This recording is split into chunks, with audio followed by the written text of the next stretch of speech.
The reason they were going to urgent care was because when their kid woke up in the morning with a fever, or when their kid woke up in the middle of the night with an earache, they just wanted to walk in. And so we started Yes. a walk-in clinic.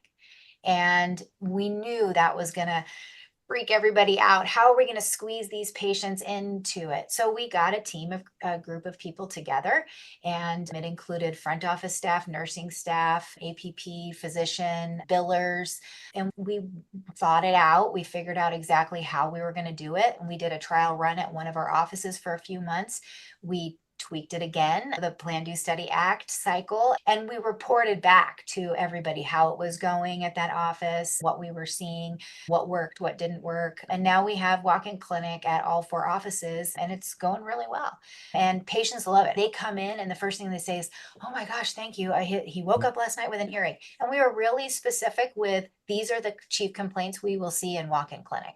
So if they come in with a chief complaint and it's not one of those chief complaints, we schedule them an appointment and we tell them to come back.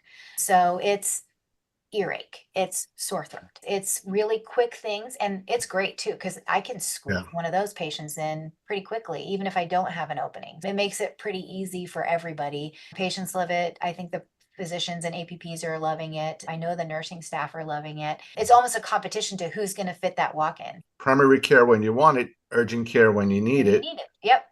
Yep. I need to figure out something for chronic care and services provided by physicians or something like Yeah. that. I Right. mean, I can But you know what? It's write a she paper. has the practice of the future. Yes, she But you The know does. what? culture was established many years That's ago. what it should look like. Yes. But It, No, so I'm going to ask you because you're on the, I don't even know how to say it, committee let's oh, for the PAC. PAC committee Yeah. for the we got AP. so much more to ask. What is that, and why do you think it's important to be involved? I hate meetings.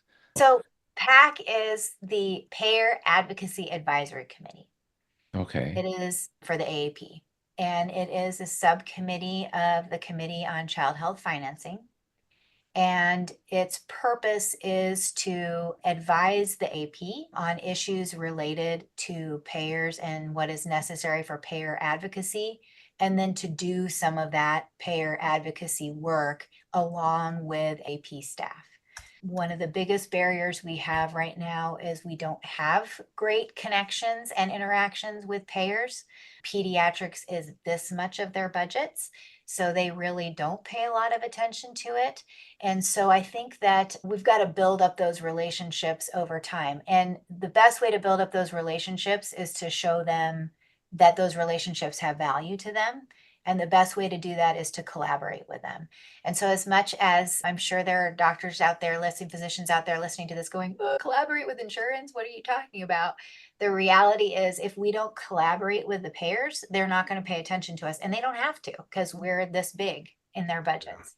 But we can encourage them by, people don't want kids to get crappy care, right? So we can encourage them to do the right thing for kids by advocating for them and giving them positive press when they are doing the right things for kids, and collaborating with them on programs so that they don't make a mistake too. That they got some pretty negative press over the whole MDI flow vent replacement. My kid can't get asthma treatment because my insurance won't cover it. That kind of thing motivates them to do the right thing because they don't want that bad press. They already look bad in a lot of ways to people Yeah. insurance bills. So I think one of the questions I have for you is because George also sits in that committee, and so does Carrie, and I'm just going to blank out Shannon in Florida.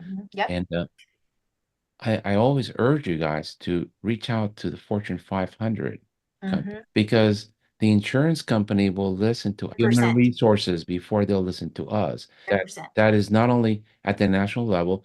You guys should be reaching out to human resources I department agree completely. that handle benefits for the Fortune 500 and Yep. the local level at the top 5 employers in your county.